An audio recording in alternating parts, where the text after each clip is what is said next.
você manda para ela. Não, aqui é um momento bem informal, fique tranquilo. Fernando, seu microfone está desligado. Ok.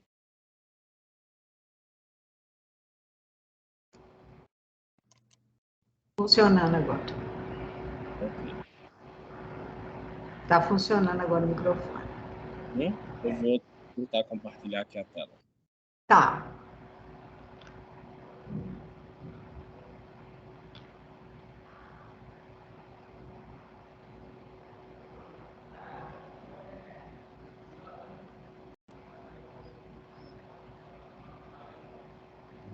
Vocês estão vendo minha tela? Ainda não.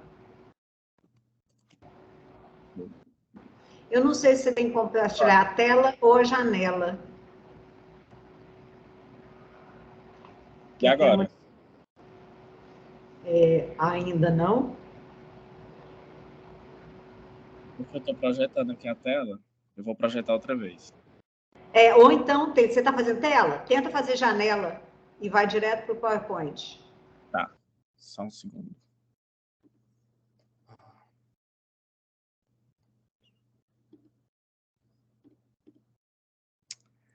Sérgio, que é bom com tecnologia. Você quer ajuda, Fernando? Peraí. Ó, deixa eu ver se é off-share.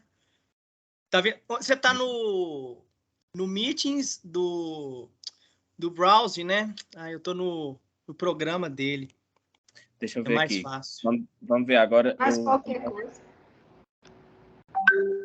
E agora, deu? Gente, nós estamos ótimos, hein? Ainda não. Eu tô com medo aqui. Fernando, não bem embaixo. Não tem o share embaixo, assim. Onde tem a sua câmera, o microfone. Então, aí tá pedindo para eu escolher o que é que eu quero compartilhar. Aí tá, TNT, janela.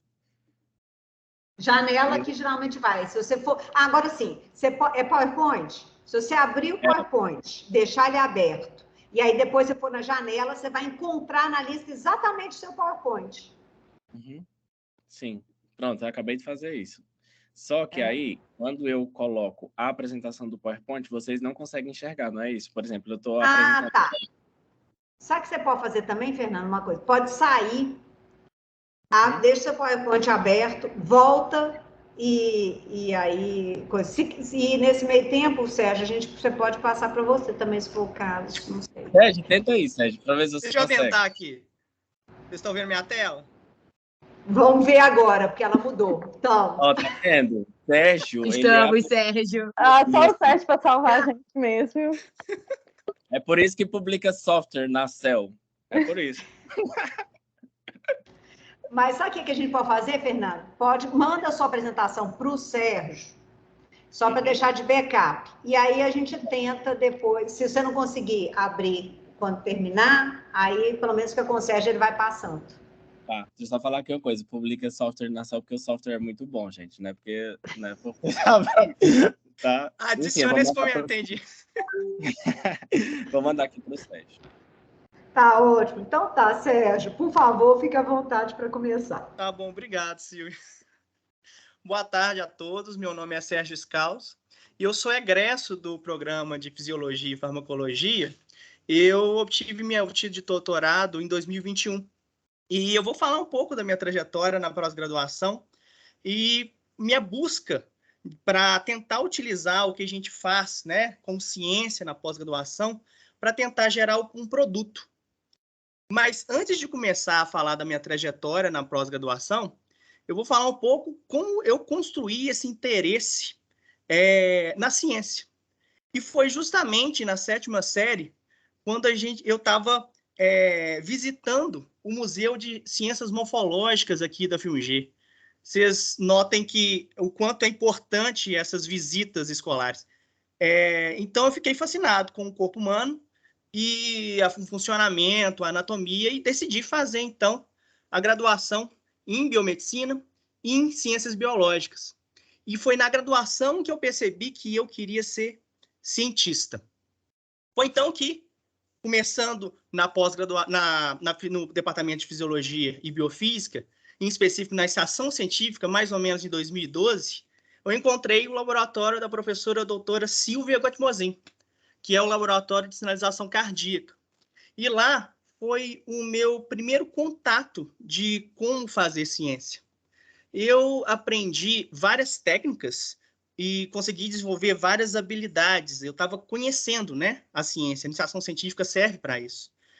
Mas, mais importante, eu estava conseguindo despertar essa vocação científica que eu tinha dentro de mim. Mas eu estava um pouco inquieto. E a Silvia... Vocês estão me ouvindo? Estamos. Tá, aqui deu pau. Mas eu estava um pouco inquieto, porque eu queria fazer uma pesquisa multidisciplinar. E conversando com a Silvia, ela comprou a ideia e se interessou também em tentar fazer esse tipo de pesquisa. Foi ela, então, que contactou o professor doutor Luiz Orlando Ladeira, do Departamento de Física, do Laboratório de Nanomateriais, e a gente começou a estabelecer uma colaboração. Eu comecei a entender como se faz ciência entre áreas, e, em específico, eu comecei a fazer uma pesquisa com a nanotecnologia, tentando fazer alguns diagnósticos, alguns tratamentos para diversas patologias, inclusive as doenças cardiovasculares, que é o foco do nosso laboratório. Mas, dentro dessa perspectiva, eu tive uma valiosa... eu consegui entender que a ciência ela é construída em conjunto com outras pessoas. E essa foi uma valiosa lição que eu tive na iniciação científica. Por quê? Deixa eu voltar aqui. Porque eu percebi que a ciência, para você avançar mais, para você fazer ciência de ponta, para você conseguir ter uma ciência de borda, é preciso pessoas. E pessoas da mesma área ou de outras áreas. Foi então que, com essa mentalidade, eu fui para o mestrado, em 2015, também no laboratório da professora Silvia Gottmozin. No laboratório, a gente mexe com a fisiologia cardíaca, em específico com o cardiomiócito, com a célula cardíaca. Então, aqui está representado uma imagem do cardiomiócito adulto, que a gente isola dos camundongos. Você vê que é uma célula única, que ela está contraindo e relaxando, quando a gente estimula eletricamente ela. E também a gente mexe com outras células, também cardiomiócitos, mas são células de neonato. Vocês conseguem ver aqui um conjunto de células batendo, contraindo e relaxando ao mesmo tempo, formando um sincício celular. A gente mexe com várias técnicas para responder várias perguntas, mas uma das principais técnicas do laboratório para adquirir a função da célula é a contratilidade celular. Muitos laboratórios usam esse método chamado detecção por borda. O que esse método faz? Ele identifica a borda do cardiomiócito a partir do momento que ele contrai e relaxa, gerando um gráfico de contração e de relaxamento. Isso é comum no laboratório, a gente usava muito, só que a gente pensou em tentar utilizar adquirir a contratilidade do neonato. Por quê? Porque o neonato não é possível de se fazer esse tipo de experimento no neonato, porque não tem borda definida. Como eu falei, como é o método de detecção por borda, e o neonato não tem borda, é um desafio que a gente encontrou, né, logo no meu mestrado. Então, a gente quis contactar o departamento de física, em específico, o professor Uberage Arageiro, para tentar solucionar esse problema. Só que, como esse problema a gente viu que não era tão simples de resolver, ele foi objeto de estudo do meu mestrado e do doutorado. E no meu mestrado, eu consegui desenvolver um método que adquire essa contração e relaxamento por meio de vetores. Só que no mestrado, a gente tinha algumas limitações, principalmente que demorava o processamento e ainda tinha um pouco mais, assim, pouquíssima sensibilidade. Foi então com esse mesmo pensamento de desafio, um novo desafio, foi no doutorado, para tentar melhorar essa metodologia. Mas agora eu estava mais maduro. No doutorado, eu sabia que eu precisava aprender mais sobre outras áreas. Mas para tentar fazer essa pesquisa multidisciplinar. Mas como se faz isso, né? A gente primeiro tem que aprender a linguagem da área. No meu caso, a linguagem dos físicos e das ciências, dos cientistas da computação que eu me relacionei é a matemática. Então, eu aprendi um pouco de matemática para tentar conversar com eles. E ainda li um pouquinho de literatura da outra área para tentar entender como que a gente solucionava esse problema. Mas quando você vai para outra área, você não precisa saber tudo daquela área. Você precisa aprender o suficiente para você ter a capacidade de se comunicar entre essas duas áreas, né?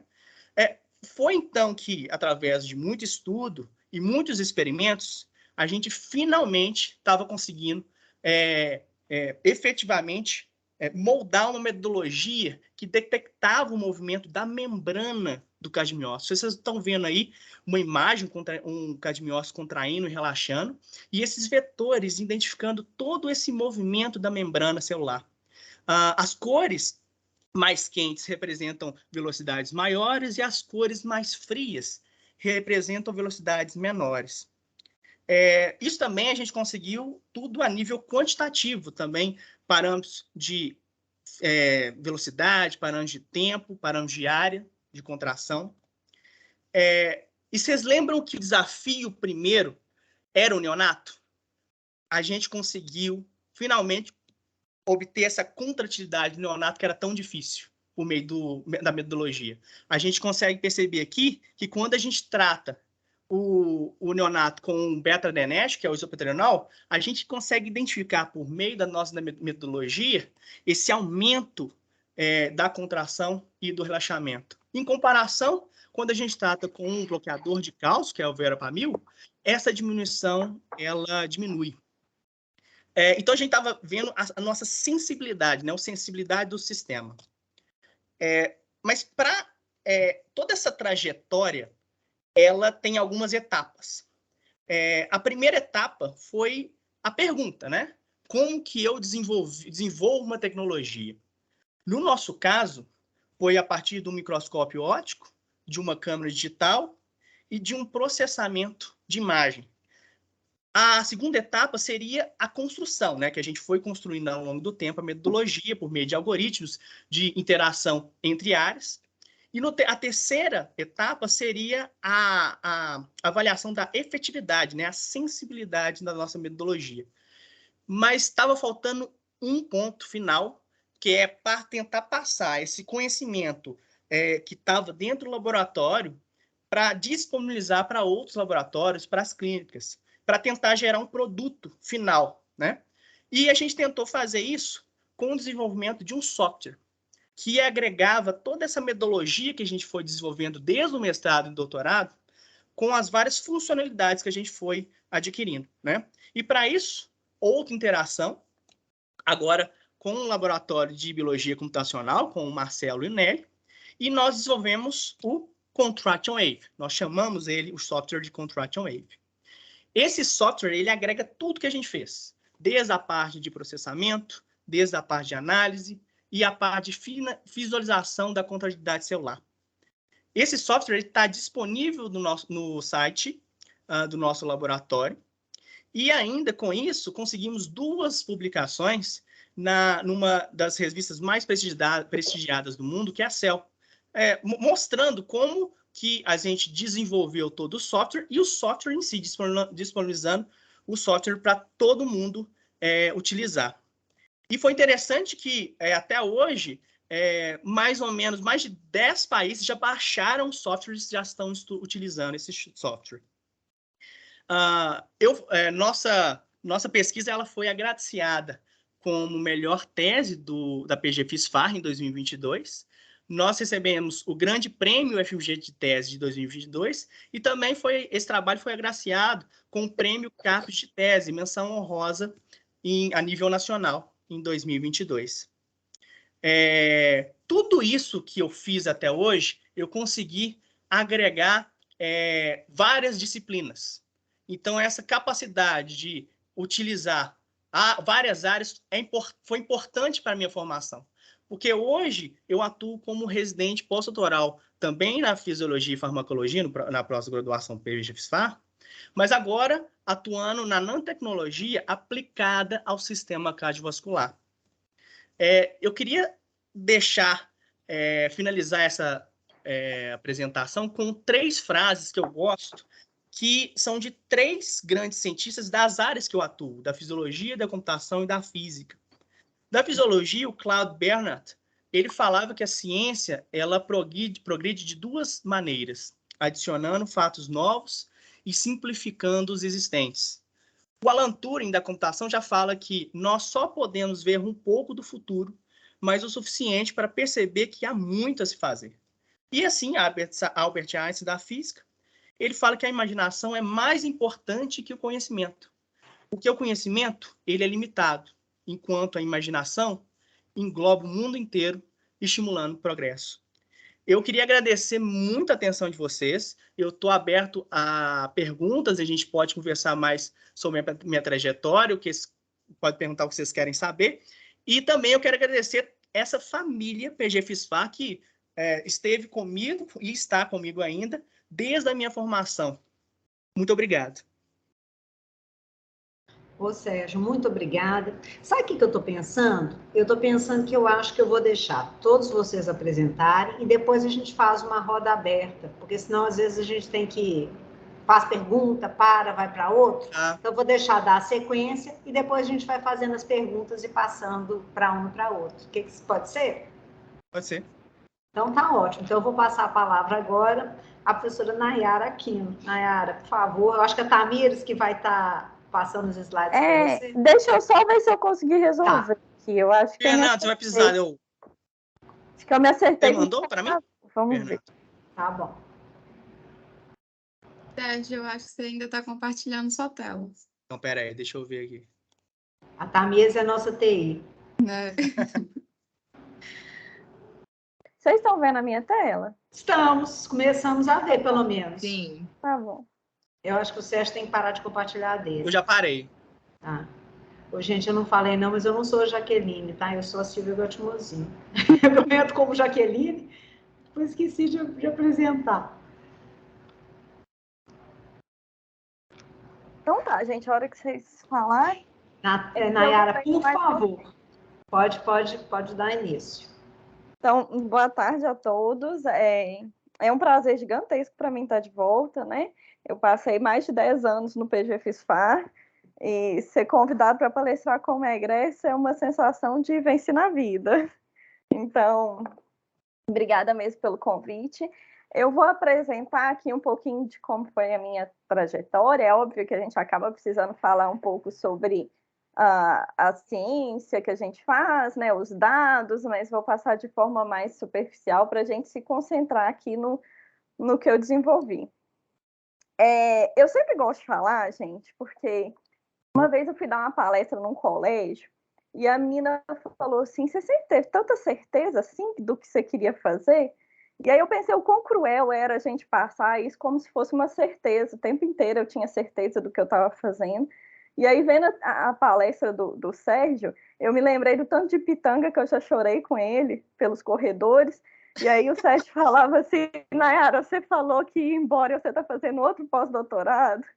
Então, a gente mostra a trajetória de forma retilínea, né, gente? Mas para quem está começando, é normal os altos e baixos, o experimento dá errado, você chora, vai para casa, toma um vinho, come uma pizza, volta no dia seguinte... Tá, mas é óbvio que aqui eu vou mostrar só as coisas que deram certo, né? Bom, eu me formei em 2010 em biomedicina, lá na FUMEC também, junto com o Sérgio, né? Eu fui veterano do Sérgio. E eu logo ingressei no mestrado, terminei o mestrado aí no PGFSFAR em 2013. E terminei o doutorado em 2017, em fisiologia também, trabalhando com o professor Rafael Schafka. Eu fiz um período de sanduíche durante o doutorado, que foi na University of Otago, na Nova Zelândia. E, inclusive, foi essa imersão que eu tive lá e esse contato com outras pessoas lá que me levaram a pensar na linha de pesquisa que eu desenvolvo hoje, que eu vou contar para vocês.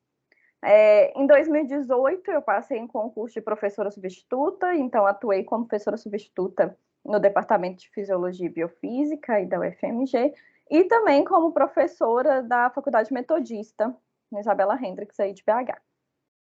Em 2019, eu fiz um pós-doutorado com bolsa PMPD CAPES, e depois a gente aprovou uma bolsa PDJ no CNPq, e eu fiz esse pós-doutorado em 2020. Em 2019, eu tinha feito inscrição para um concurso aqui da USP, na Escola de Arte, Ciência e Humanidades, que foi suspenso por conta da pandemia. Então, em 2022, foi 22 meses. Eles reabriram o concurso e eu fui aprovada, então, atualmente, eu atuo como professora aqui na EASH, na USP. Eu comecei, gente, sempre trabalhando com hormônios reprodutivos, com o professor Rafael. Na verdade, antes disso, eu fiz uma iniciação científica, não sei se as pessoas sabem disso, eu fiz uma iniciação científica com o professor Cândido, lá no laboratório de endocrinologia, só que eu queria mesmo era trabalhar com reprodução, então, mestrado eu ingressei trabalhando com o professor Rafael, e a gente avaliou os efeitos do tamoxifen, que é um fármaco que é usado para tratar câncer de mama, e o efeito que esse fármaco tem sobre o hipotálamo, que é uma região cerebral, e também sobre a secreção de hormônio luteinizante e de prolactina. Esse paper, que foi o primeiro que eu publiquei, ele foi capa do Journal of Neuroendocrinology, então eu já fiquei assim, uau, esse negócio de ciência é legal, né? A gente continuou trabalhando na área de neuroendocrinologia, e trabalhando com os neurônios que a gente conhece como neurônios quispeptinérgicos. E eles são chamados assim, por esse nome bonitinho, justamente por conta do chocolate Kisses mesmo, porque eles foram descobertos na cidade de Hershey, nos Estados Unidos, que é a mesma cidade onde o chocolate é fabricado. Então, eles são neurônios que controlam a secreção de LH e também controlam a secreção de prolactina. E aí, durante o meu mestrado, a gente descobriu o envolvimento do estradiol e da progesterona nesse efeito da quispeptina e os receptores que estavam envolvidos, né? Principalmente o receptor de estradiol alfa, que está envolvido num efeito que a quispeptina tem de estimular a secreção de prolactina. Então, o que ela faz é inibir neurônios dopaminérgicos, que são responsáveis por controlar a prolactina, e dessa forma ela aumenta a secreção de prolactina. Esse trabalho que a gente publicou na Endocrinology, tempos depois, ele foi selecionado de uma forma anônima, né, como um dos 12 trabalhos mais influentes e de alto impacto que foram publicados por mulheres na endocrinologia no ano de 2019. Então, isso pela Endocrine Society. E entrou numa publicação temática que chamava Women in Endocrinology. Eu não sei quem foi que indicou, certamente foi alguém que leu o paper, fez a indicação, então passou por um crivo e eles escolheram os 12 que tiveram maior impacto na endocrinologia naquele ano. Então, a pessoa que indicou fala que eu era uma estudante de PhD quando eu estava escrevendo, né? Eu comecei no mestrado, mas publiquei no doutorado. E esse trabalho caracterizava uma função da quispeptina no papel da prolactina, né? E que esses neurônios quispeptinérgicos têm uma função mais ampla do que o que a gente imaginava até então. Nesse período que eu estava lá na Nova Zelândia, né? E aí o Fernando estava falando dos seminários, a gente se envolve em muitos seminários, então a gente fica sabendo de diversas linhas de pesquisa. E tinha uma linha lá trabalhando com o envolvimento que o cérebro tinha sobre a síndrome dos ovários policísticos. Nada a ver com neurônios quispeptinérgicos, eram outros neurônios, GABAérgicos, Mas eu fiquei pensando que se a síndrome dos ovários policísticos estava relacionada a alterações de secreção de hormônios reprodutivos e os neurônios quispeptinérgicos estavam envolvidos nesse controle, talvez pudesse ter uma relação entre esses neurônios e as alterações da síndrome dos ovários policísticos. Nessa época, eu estava no fim do doutorado e foi uma época em que eu comecei a me preocupar em ter uma linha de pesquisa que me diferenciasse do professor Rafael, porque até então tudo que eu fazia era exatamente o que ele fazia, e eu pensei, poxa, em breve eu vou estar prestando concurso, né? E eu preciso ter alguma coisa que não seja exatamente o que o professor Rafael já faz. Então, eu pensei que seria possível fazer isso aqui. A professora Adelina topou me supervisionar, e o professor Rafael também topou me dar suporte para a execução disso aqui no laboratório de endocrinologia e metabolismo. A síndrome dos ovários policísticos, gente, é uma síndrome muito comum. Ela vai acometer de 6 a 20% das mulheres em idade reprodutiva. Ela foi descrita em 1935, mas só em 1990 ela foi incluída pela OMS como uma desordem de disfunção ovariana na classificação internacional de doenças.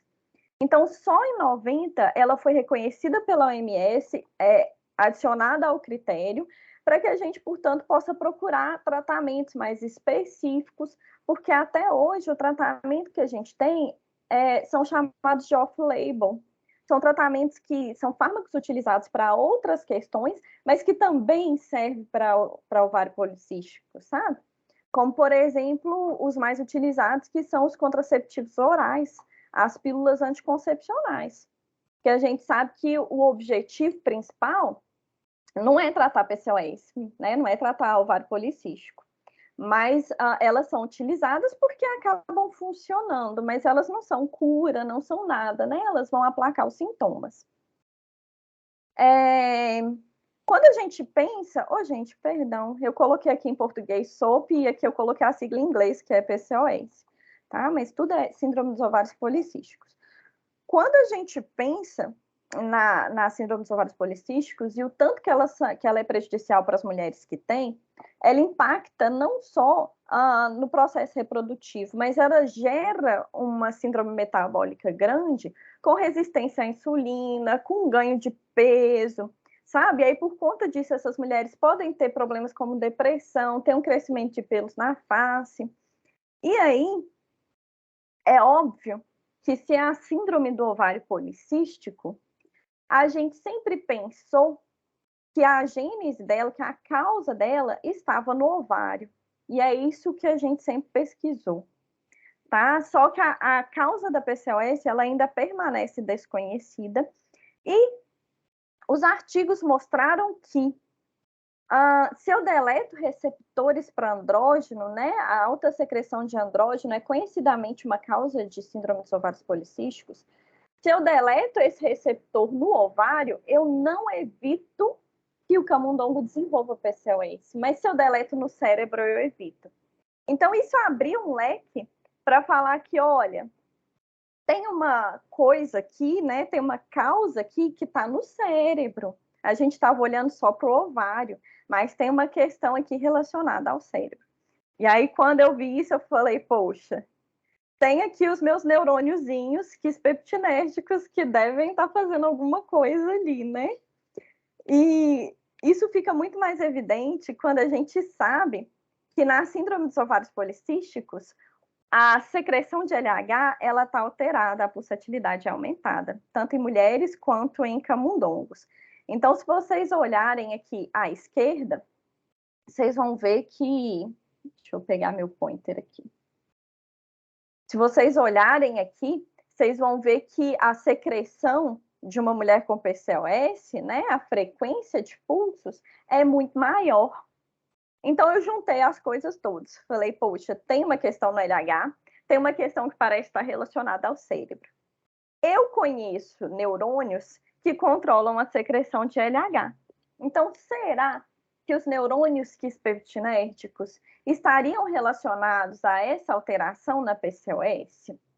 Esses neurônios quispeptinérgicos, eles controlam os neurônios de NRH e também controlam a secreção de LH.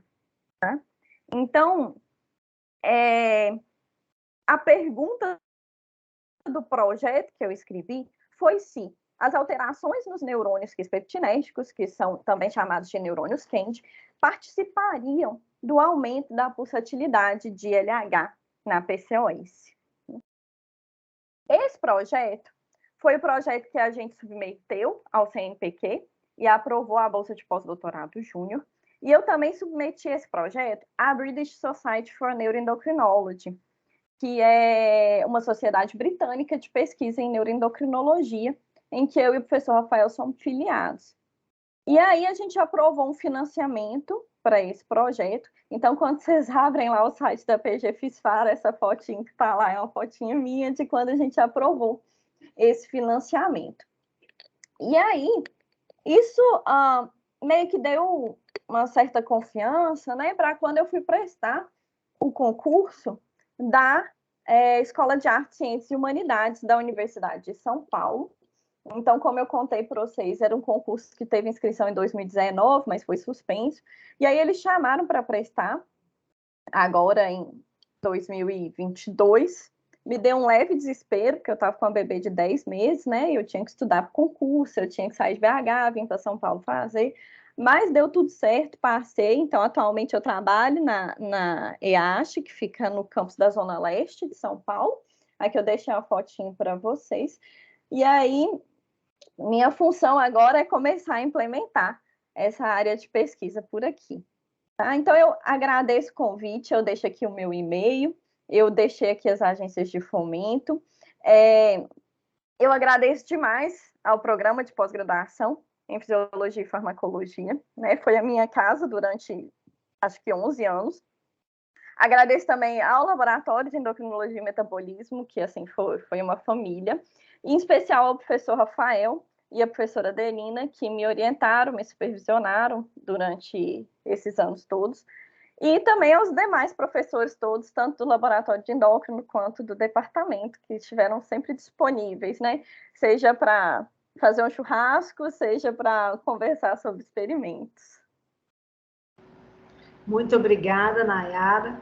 Excelente. Vamos passar agora, então, Fernando, por favor, fique à vontade para poder fazer a sua apresentação. Depois a gente vai ter um momento para as perguntas.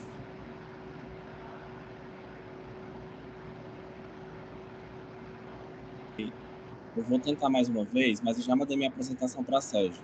Tá ótimo. O Sérgio vai me ajudar. Tá, joia.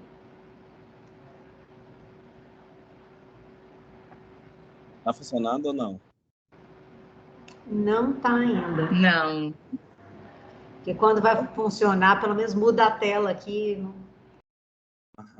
Eu não sei o que está acontecendo. Sérgio, você pode me ajudar?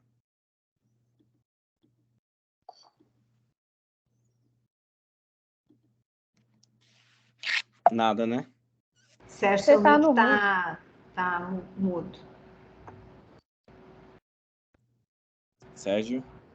Oi, eu estou baixando aqui sua apresentação. Você está no browser, né? Você não conseguiu. Você colocou share e coloca screen? Tentei tudo. Vamos ver aqui.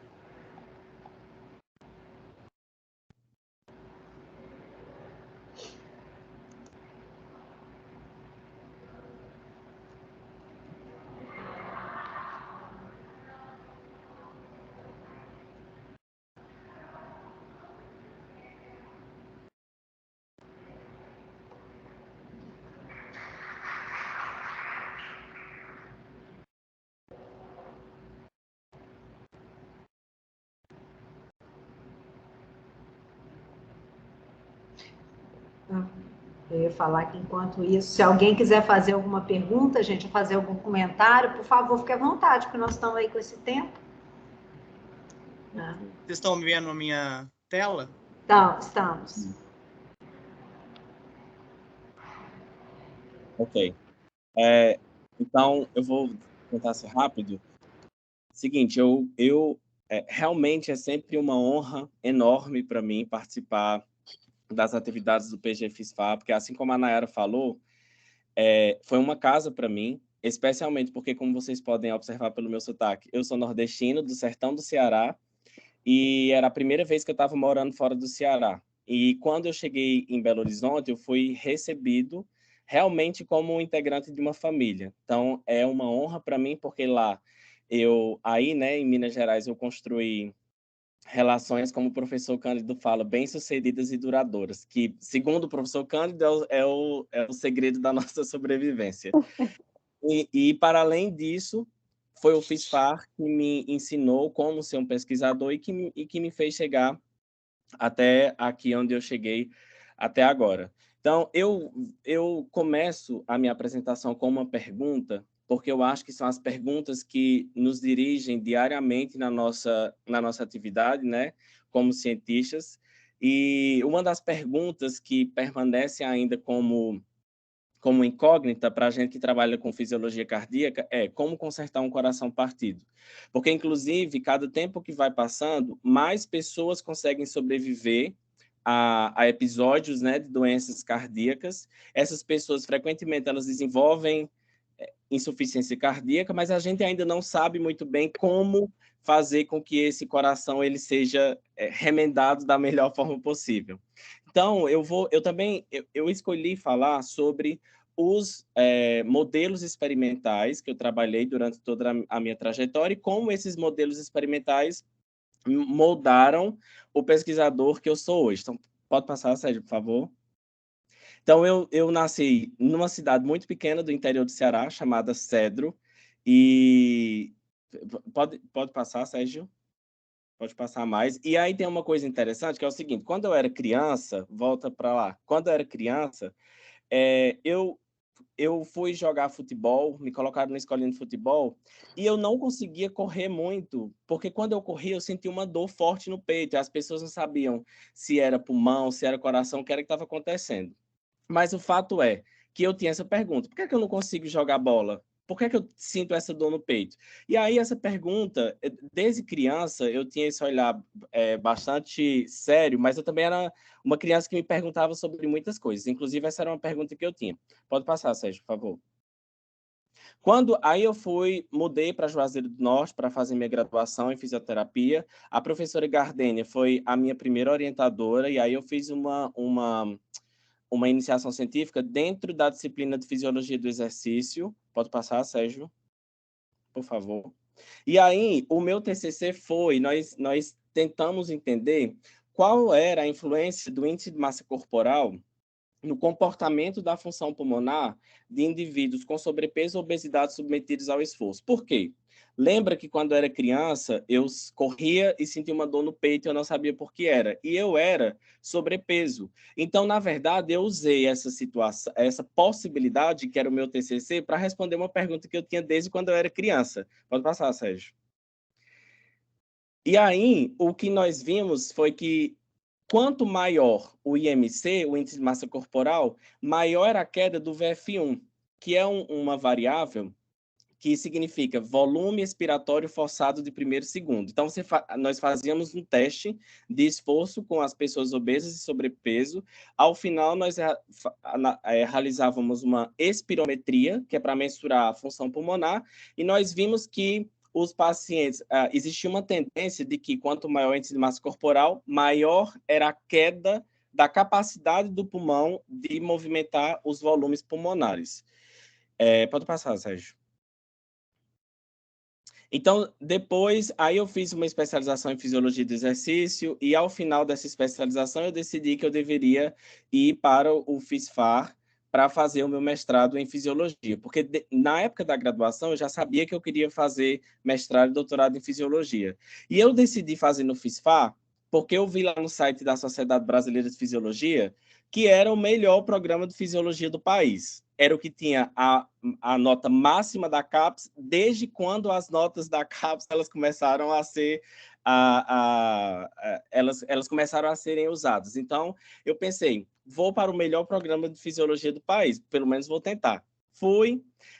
Fiz o curso de verão, como vocês estão fazendo, acho que a Silvia lembra, que eu cheguei em Belo Horizonte Eu pedi demissão dos meus empregos, eu era concursado lá no Ceará como fisioterapeuta, dava aula em instituição de ensino superior, mas eu fui embora para Belo Horizonte com a certeza que eu queria entrar no programa de pós-graduação. E participei do curso de verão, meio que para tentar conhecer como era que funcionava e tal. E uma semana depois do curso de verão, foi a prova do mestrado. E aí eu entrei, depois eu voltei para o Ceará, só peguei minhas coisas e fui embora definitivamente para BH.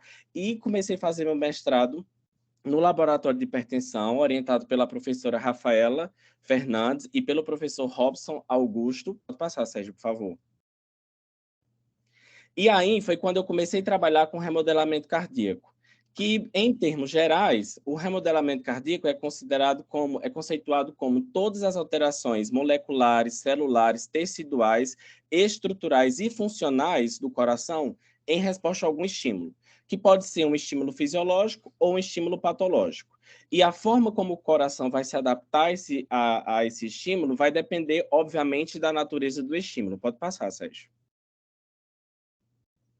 Então, quando eu cheguei no FISFA, em 2015, há 2 anos atrás, no caso em 2013, o professor Robson tinha descoberto a alamandina, que é um peptídeo que faz parte do sistema renina-angiotensina, que é um grande sistema endócrino tecidual que regula as funções cardiovasculares.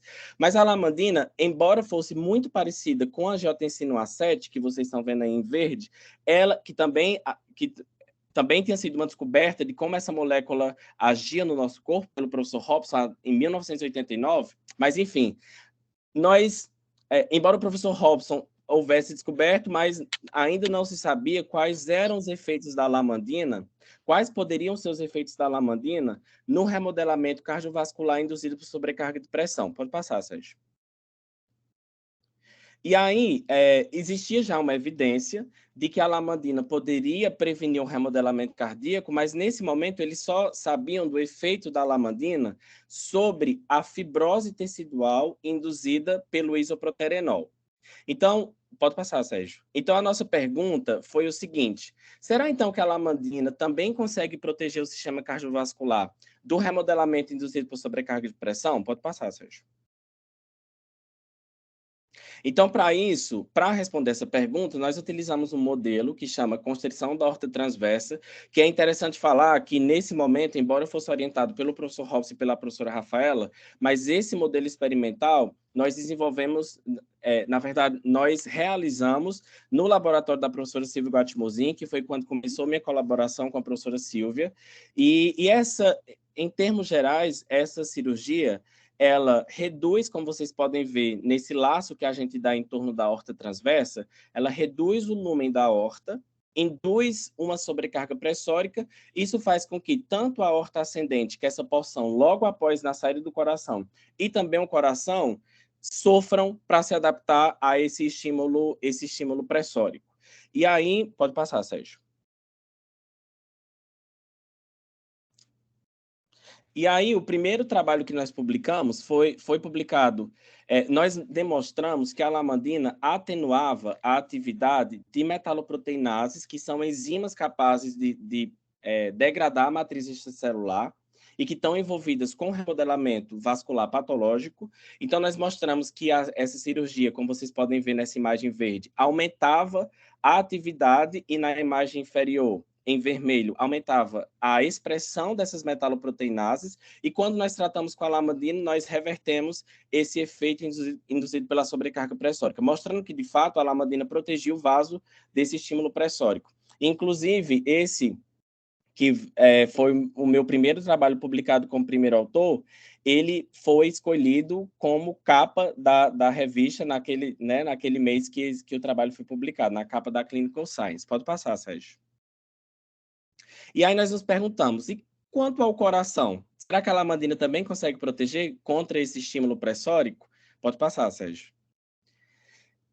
E aí nós mostramos que, assim como no caso da aorta ascendente, quando nós realizávamos a cirurgia de constrição da aorta transversa, o coração hipertrofiava, né, ao nível celular, como vocês podem ver nas imagens de hematoxilina alzina, no centro do painel e também no gráfico, e o tratamento de 2 semanas com a alamandina revertia ou prevenia esse aumento da área de secção transversa da área celular desses cardiomiócitos, mostrando, portanto, que a lamandina protegia o coração do estímulo agressor, no caso do estresse biomecânico. Pode passar, Sérgio.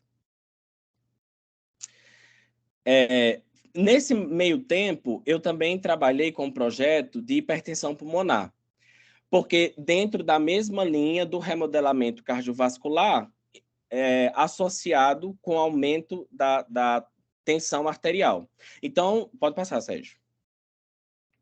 Então, nesse momento, nós não trabalhamos mais com camundongos, que eram os animais que a gente estava trabalhando até então, porque só ratos são susceptíveis a esse modelo de hipertensão pulmonar. Então, nós administramos uma droga chamada monocrotalina, uma única dose, que 7 dias após já são suficientes para os animais apresentarem hipertensão pulmonar. Nós tratamos por 2 semanas com a lamandina, e um dos principais efeitos, uma das principais características da hipertensão pulmonar é exatamente o aumento do peso do ventrículo direito, né, normalizado pelo peso corporal. Então, como a gente pode ver aí no gráfico, embora a monocrotalina aumente, né, os animais com hipertensão pulmonar apresentem um aumento do peso do ventrículo direito, mais uma vez a lamandina protegeu esses animais desse remodelamento cardíaco patológico induzido por esse modelo de hipertensão pulmonar. Pode passar, Sérgio.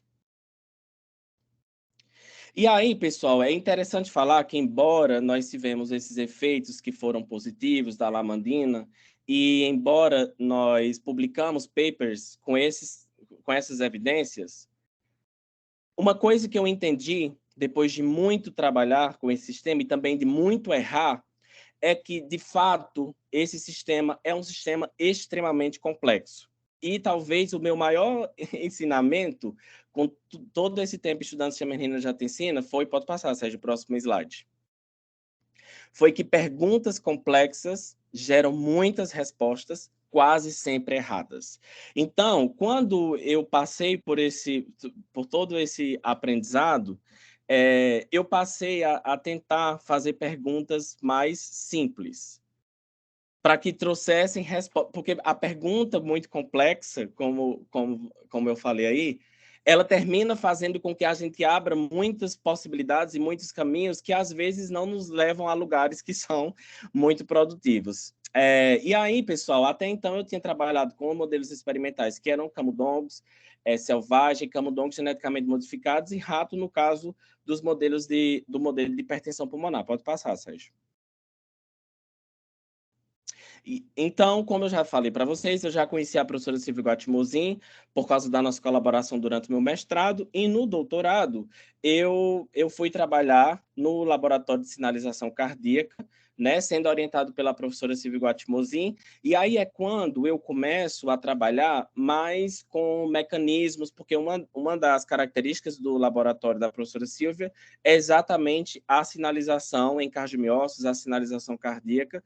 Então, é quando eu começo a mergulhar mais nos mecanismos fisiológicos que modulam o remodelamento cardíaco induzido por diferentes estímulos. Pode passar, Sérgio. Então, esse foi o título do meu doutorado, né? Eu defendi o doutorado em 2021, onde nós mostramos que a PI3 quinase gama regula a GP91-FOX e induz efeitos cardiodeletérios. Pode passar, Sérgio. Eu vou explicar um pouquinho rapidamente.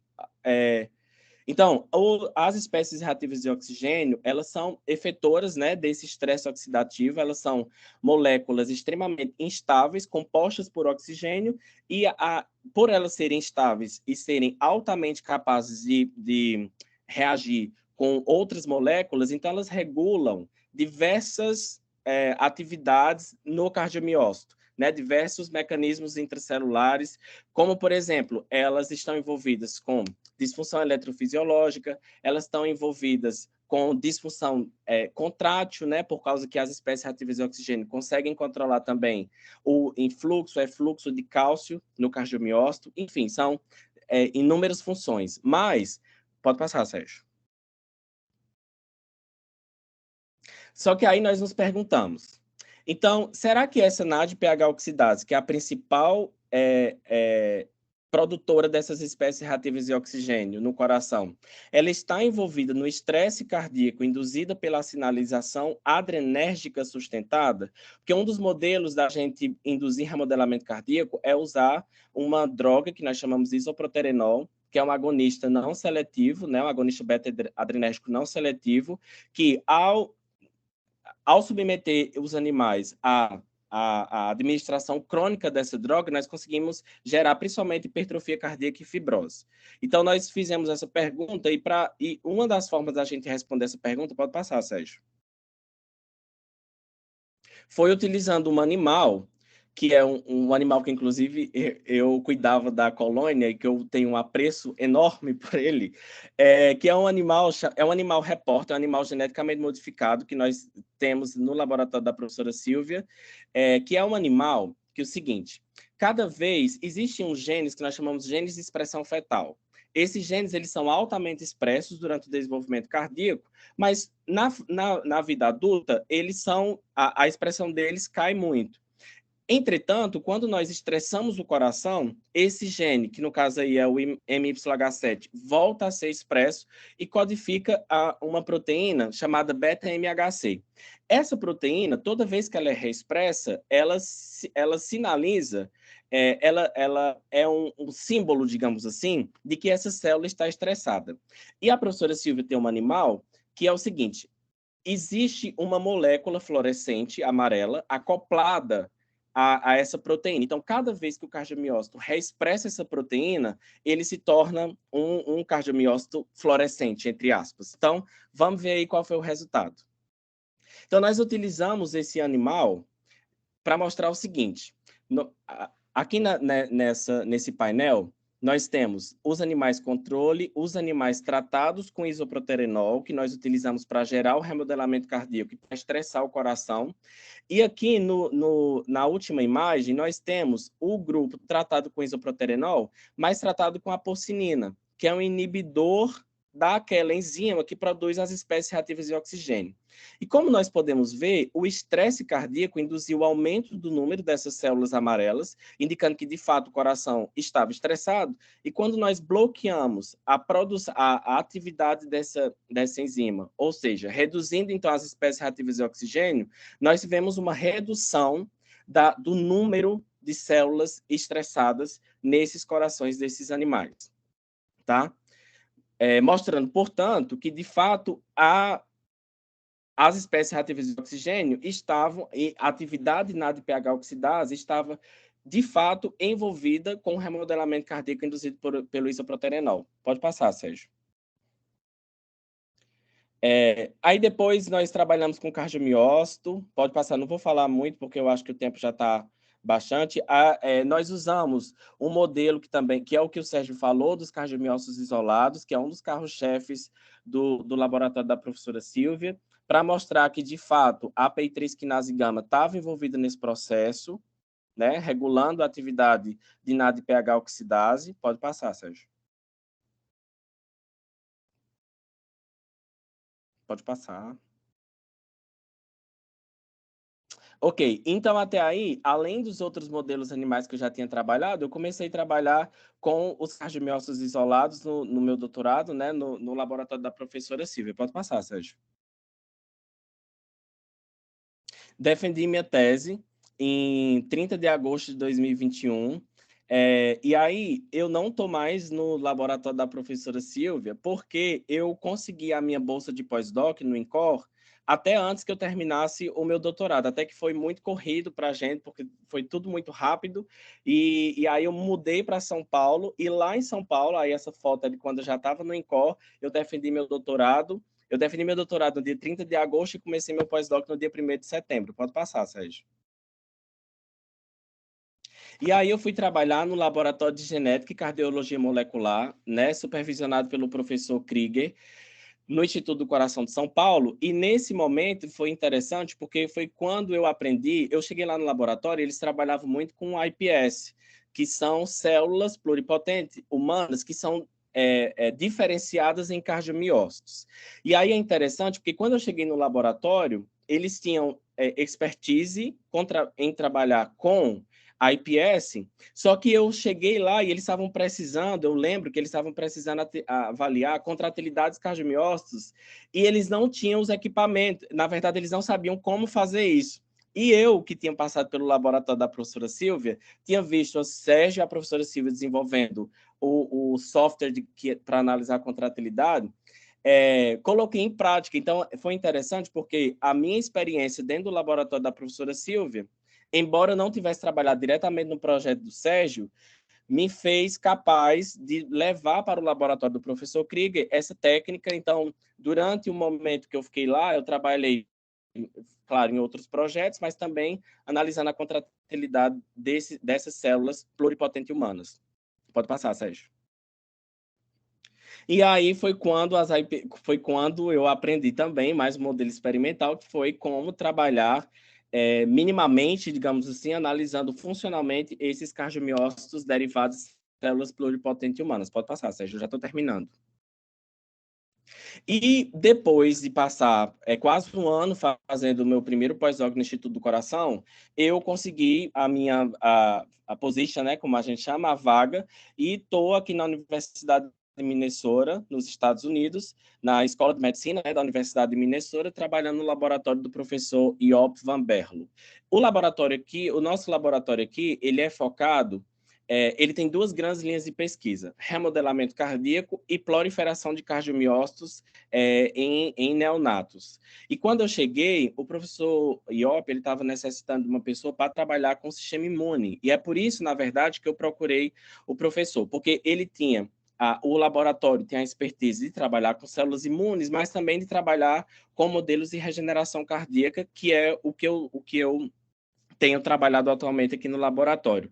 Então, em termos gerais, a minha principal linha de pesquisa aqui no laboratório é tentar entender como os macrófagos residentes, que embora sejam células inflamatórias, mas têm uma função primordial em proteger o coração, porque a literatura, nos últimos anos, tem mostrado que diferentes subsets, diferentes famílias de macrófagos têm diferentes funções, inclusive os que infiltram, normalmente infiltram no coração na melhor boa intenção do mundo, mas eles terminam gerando fibrose, hipertrofia, insuficiência cardíaca.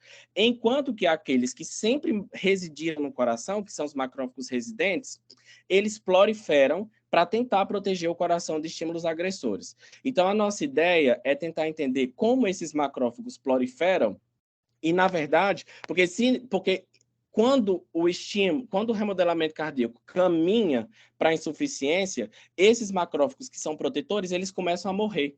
Então, a nossa ideia é o seguinte: se nós entendermos como eles proliferam, a gente tem como manter a sustentação dessa proliferação e proteger o coração por mais tempo, quem sabe impedindo que a insuficiência cardíaca se desenvolva. E aí, como vocês estão vendo nessa foto, para um cearense, extremamente desafiador morar no frio, mas é divertido também. A neve é bonita, mais bonita pelas fotos do que pessoalmente, porque na verdade dói um pouquinho no couro, né? Como diz lá no Ceará. Mas enfim, é uma alegria imensa. Pode passar, Sérgio. Então, durante todo esse tempo, tenho trabalhado com remodelamento cardíaco. Pode passar.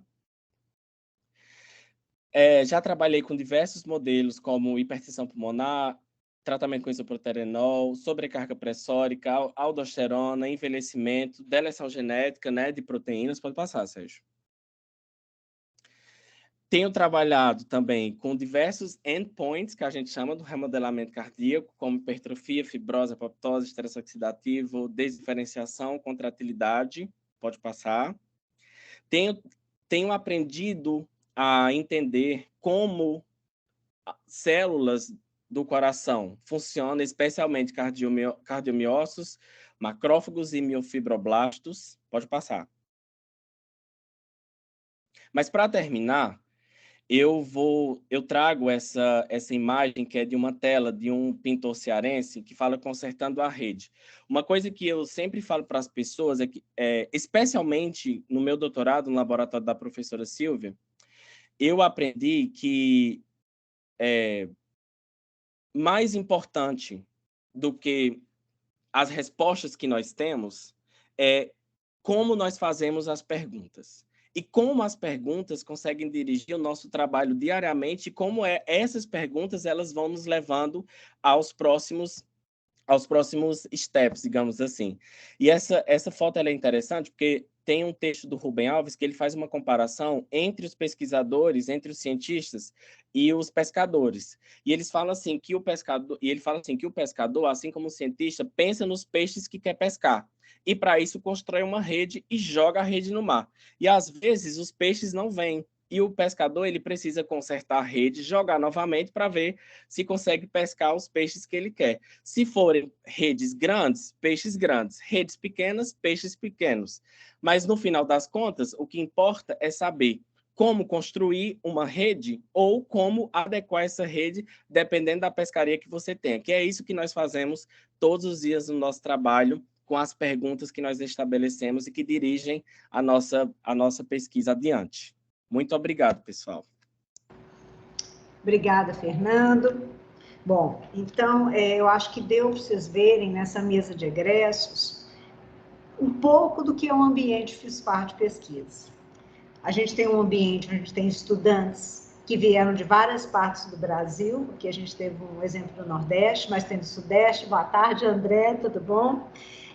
Nós temos também estudantes de diferentes formações na graduação, nós temos fisioterapeutas, biólogos, biomédicos, só para exemplificar aqui nessa mesa.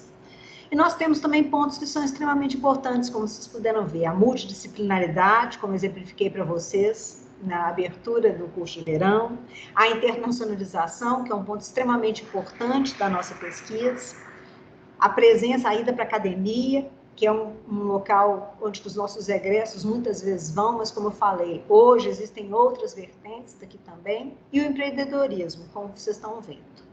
Então, e tudo isso sendo feito com, acho que é algo que é muito caro para a gente, que é uma formação cuidadosa dos nossos estudantes. E como vocês podem ver, estão prontos para poder ir para vários locais, sejam aqui no Brasil, seja no exterior, e fazem sucesso em todos os locais nos quais eles chegam. Então, isso para nós, isso é muito caro. Bom, eu vou agora abrir para perguntas. Vocês fiquem à vontade de colocar no chat, ou então de abrirem a câmera, caso sintam à vontade, mas estão aqui. Vocês podem fazer as perguntas aqui que vocês quiserem, e também os participantes do curso de verão, o professor André também, se quiser falar alguma coisa, ou se quiser esperar para depois, fique à vontade, tá, André? Então, bom, perguntas, pessoal? Oi, dá para me ouvir? Dá, sim. É porque eu tentei levantar a mão e não deu. Eu falei assim, eles vão achar que ninguém nem tá querendo fazer pergunta aqui. Não, sem problema. Só identifica pelo nome, porque às vezes aqui na tela fica difícil da gente achar quem está falando. Eu sou a Isabela. Tá ótimo, Isabela. Pode prosseguir. Parabéns pelas apresentações, galera. Eu achei muito bom. E estimula a gente, né? Que eu sou IC, e aí ver que vocês fizeram esse tanto de coisa muito interessante na carreira de vocês. Então, muito obrigada aí pela apresentação.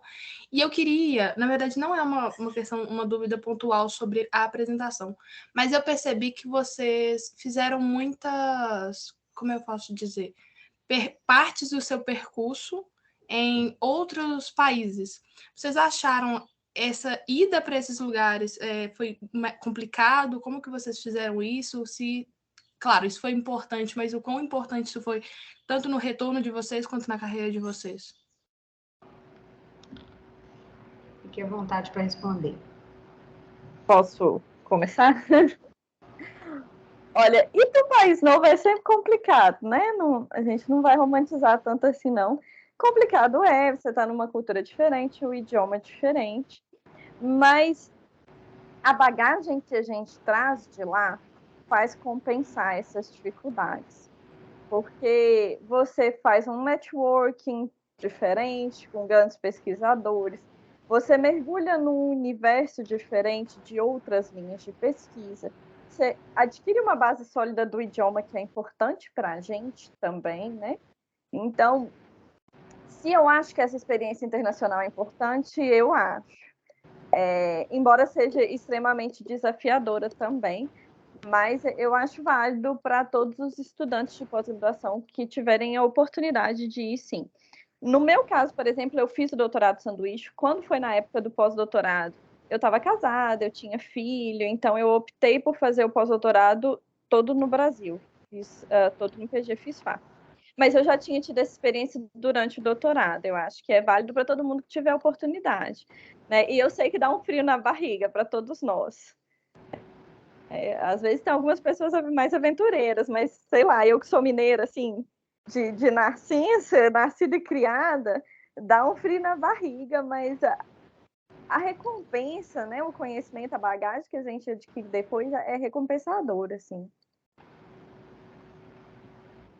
Eu posso falar um pouquinho agora da minha experiência? É o seguinte, eu vou ser bem honesto, que antes de eu chegar no FISFAR, eu não imaginava que poderia ser possível eu ir para o exterior em algum momento da minha vida. Eu não imaginava isso. Só que eu tive a sorte de chegar no FISFAR e me deparar com um programa que é completamente internacionalizado, no sentido até de porque as pessoas, os professores do FISFAR, em algum momento eles já moraram no exterior. Inclusive, o departamento de fisiologia é o departamento mais internacionalizado da UFMG. Então, nós temos essa característica no FISFAR. Os professores do FISFAR têm a experiência de terem vindo para o exterior em algum momento para diferentes lugares do mundo, e eles reforçam a ideia da importância. E, assim, a questão não é nem o quanto que pode ser melhor ou não trabalhar no exterior, mas é o quão diferente é trabalhar no exterior, exatamente pelo que a Nayara falou, também pela cultura que é diferente, a forma das pessoas enxergarem as coisas, a forma das pessoas trabalharem é diferente. E, obviamente, por exemplo, no caso dos Estados Unidos, onde eu estou, a quantidade de recursos, né? Porque são bilhões e bilhões e milhões de dólares destinados à pesquisa aqui no país. Só que eu tentei algumas vezes conseguir bolsa para vir no doutorado de sanduíche. Infelizmente, eu não consegui nesse período. Mas eu poderia dizer que eu acho que hoje, no meu caso, né, porque cada experiência é muito individual, mas no meu caso, eu acho que hoje eu consigo aproveitar e aprender muito aqui nos Estados Unidos por conta que eu passei pelo FISFAR e por conta do tempo que eu fiquei dentro do programa.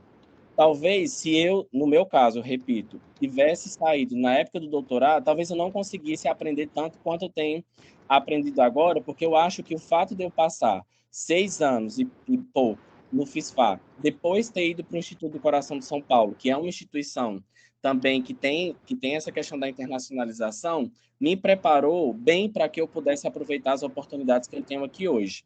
Então, assim, vocês vão ver, quando vocês fizerem, se vocês fizerem seleção para o FISFAR, quando vocês chegarem no FISFAR, vocês vão se deparar. Eu lembro um dia, por exemplo, que eu lembro a primeira vez que eu vi alguém falando francês. O professor André Klein entrou no nosso laboratório com uma pesquisadora e falando com a minha chefe, na época, a Rafaela, falando francês. Então, por exemplo, imagine, a primeira vez que eu vi alguém falando francês foi lá no FISFAR. Eu lembro quando eu cheguei no laboratório que eu conheci a experiência da professora Silvia, na época que ela fez os 6 anos de pós-doc dela aqui. Depois, no meio da nossa pós-graduação, Sérgio, a professora Silvia saiu para o sabático. Enfim, você passa a ter contato com essas coisas e você começa a sonhar que é possível para você também.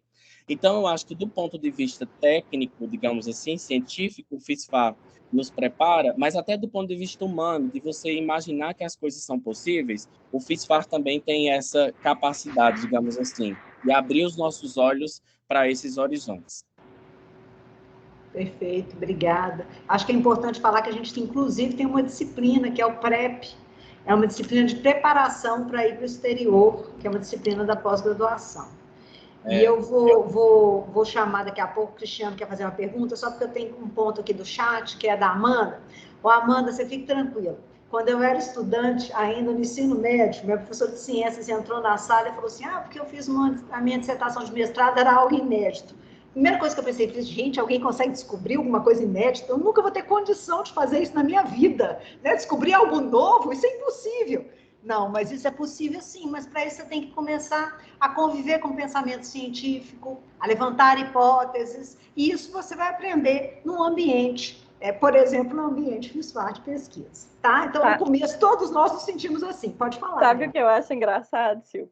Porque eu me lembro quando eu estava começando, assim, né, iniciação, fazendo curso de verão e tal, E aí eu olhava as pessoas falando e parecia que as pessoas tinham tanta certeza das coisas que você fala assim, essa pessoa nasceu sabendo o que ela queria, ela nasceu sabendo fazer o que ela está fazendo, né? E aí, ao longo da pós-graduação, você vai falando, velho, eu nunca vou conseguir ser igual o fulano de tal, porque esse aí parece que nasceu para ser cientista, deve ser dom. Mas, na verdade, a gente percebe que é um negócio que vai sendo aprendido. Então, é cruel você comparar uma pessoa que está começando com alguém que tem 10, 20, 30 anos de bagagem, né? Mas você vê que essas coisas elas vão sendo construídas e aprendidas com o tempo mesmo, com a vivência, com os acertos, erros, e aí a gente vai caminhando, né? Então, é possível para todo mundo tem esse sentimento no começo. Com certeza. É interessante que eu tive esse sentimento 2 vezes. Na primeira vez que eu entrei na FISFAR e na segunda, quando eu tentei fazer a interação com a física. Então, quando eu entrei na FISFAR, tive exatamente esse sentimento que vocês estão falando, e pensa que é outra área, o sentimento, quando eu entrei lá na física, eles começaram a perguntar, você mexe com cadmiócito? Aí, eu pensei que eles iam perguntar algo biológico. Quantos micrômetros o cadmiócito tem? Qual que é o índice de refração do cadmiócito? Que é isso? Eu nunca pensei sobre isso. Então, assim, eu tive duas dificuldades, mas ao longo do tempo, a professora Silvia e também outros professores conversando e tentando estabelecer essa relação, eu consegui estudar um pouco sobre outras áreas e agregar o que a gente faz justamente aqui na FISFAR. Tá ótimo. Obrigada, Sérgio. Eu gostaria agora de ter uma pergunta do Cristiano. Cristiano, você quer fazer sua pergunta? Oi, pessoal, boa tarde. Vocês me ouvem? Escutando, sim. Tá ótimo. Então tá bom. Primeiro eu gostaria de parabenizar, né, aos professores pela exposição e agradecer pela oportunidade de estar aprendendo com vocês. E uma pergunta que eu tenho é que, assim, eu já sou graduado, mas falta um bom chão ainda para chegar perto, né, de vocês. Mas a minha dúvida é se vocês tiveram ou tiveram alguma dificuldade de conciliar talvez a vida profissional com a vida pessoal de vocês, porque a gente sabe que ser cientista demanda um tempo muito grande, né? Como que vocês conseguem lidar com isso? Se é tranquilo, porque essa é uma preocupação que eu tenho no futuro. Então, se vocês puderem comentar alguma coisa, no mais, muito obrigado. Eita, que pergunta, hein? Vamos lá, gente. Tem alguém entre nós que vai dizer que conseguiu conciliar perfeitamente? Por favor, eu posso. Pode. Eu posso. A Silvia sabe que eu gosto de desenvolver filosoficamente esse tipo de ideia. Mas sabe uma coisa, Cristiano? É assim. Eu costumo dizer que quando eu estava, por exemplo, no laboratório da professora Silvia, eu era o Fernando, cearense, filho da Sandra, que tinha vários amigos, que ia para a festa, que jogava vôlei. Eu era essa pessoa dentro do laboratório. A Silvia sabe, às vezes a Silvia dizia assim, quem é que está cantando aqui? Era eu que estava cantando, fazendo blot, por exemplo. E quando eu estava com minha família, eu era o aluno da Silvia. A minha família conhece a Silvia. Já assistiu palestra que tem da Silvia no YouTube. Porque, assim, eu acho que, pelo menos é a visão que eu tenho sobre a vida e sobre o meu trabalho, quando eu estou trabalhando, eu não deixo de ser o Fernando. E quando eu sou o Fernando, eu não deixo de ser um pesquisador. Então, assim, a pesquisa me faz feliz porque ela é uma forma de eu dar significado à minha existência. Eu penso dessa forma. Então, assim, eu não acho que a gente... Eu entendo que outras pessoas podem pensar de outra forma, mas, pelo menos para mim, eu não acho que eu tenha necessidade de dissociar o que é minha vida pessoal do que é minha vida no trabalho, porque eu sou uma pessoa só. E, assim, tentando responder agora a sua pergunta de uma forma mais objetiva, eu nunca tive muito essa dificuldade. Obviamente, a gente às vezes passa por questões um pouco...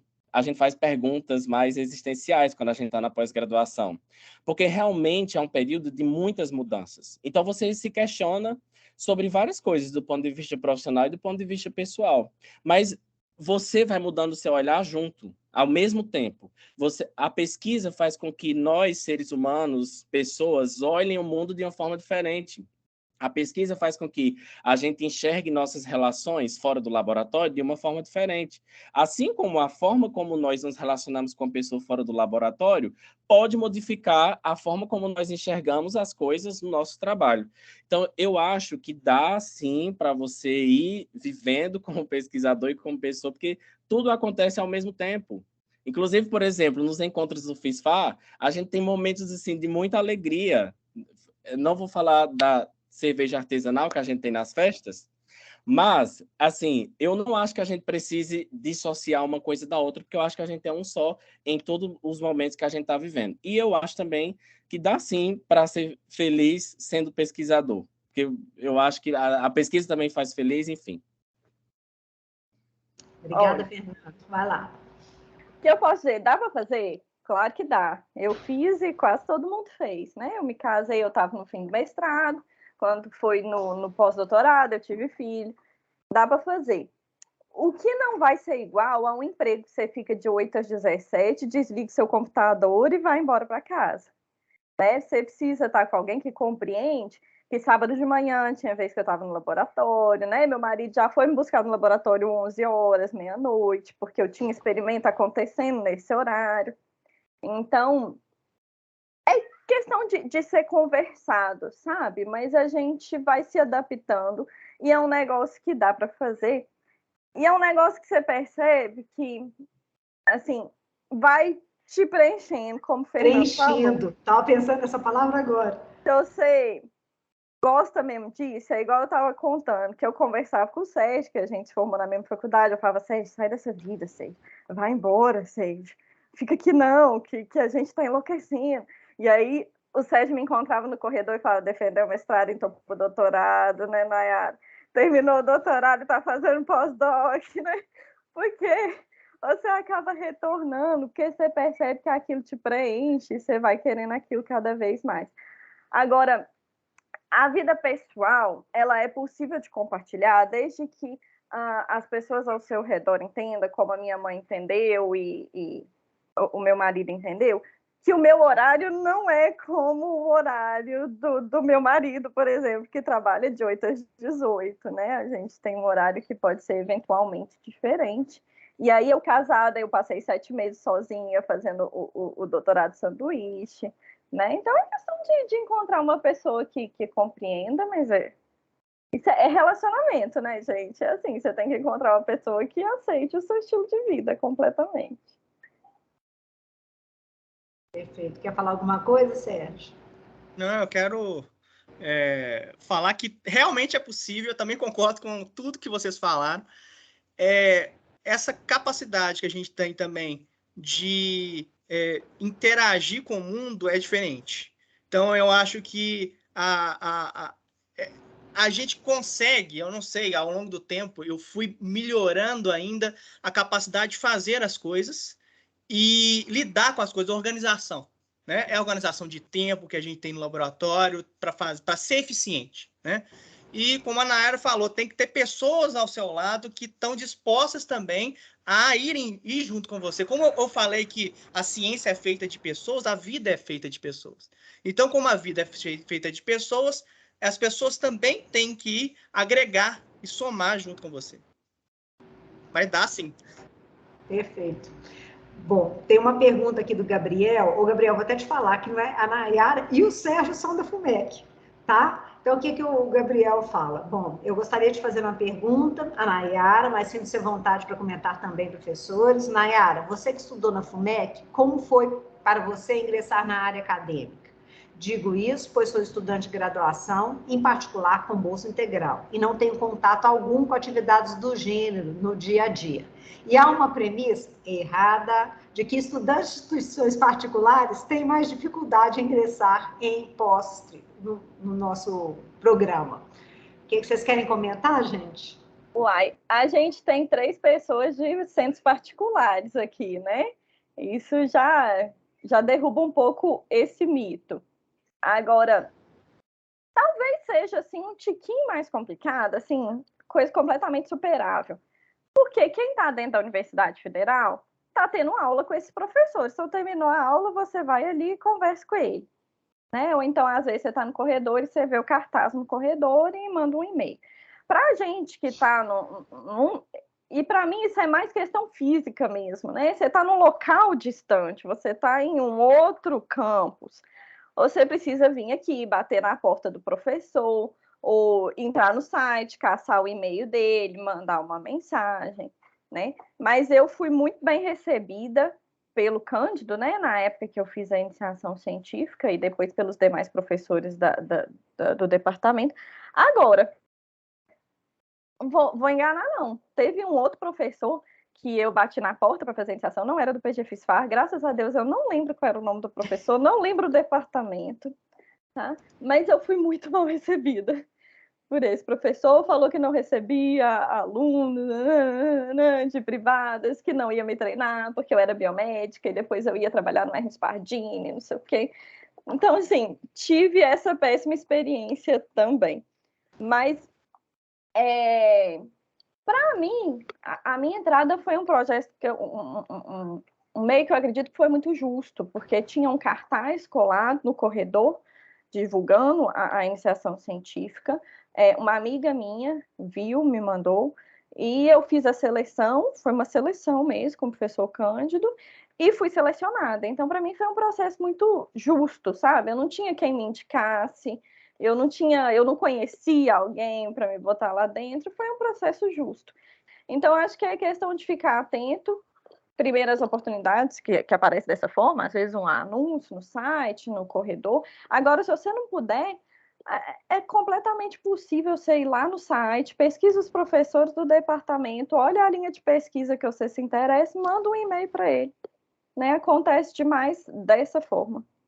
Demais. Inclusive, eu, como professora hoje, é dessa forma que acontece também.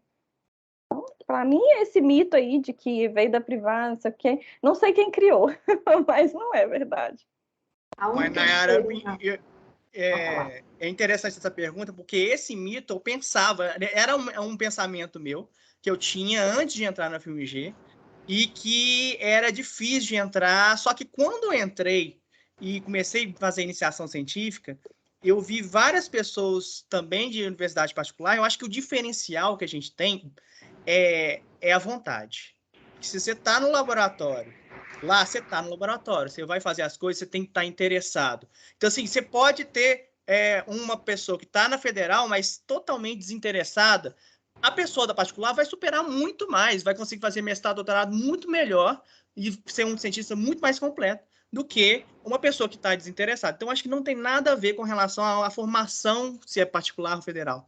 Tem a ver com a vontade de ser cientista, vontade de fazer ciência. Isso eu, ao longo do tempo, fui vendo desde a iniciação científica e consolidou mais ainda, porque eu via pessoas... Eu entrei e via que eu estava errado sobre isso.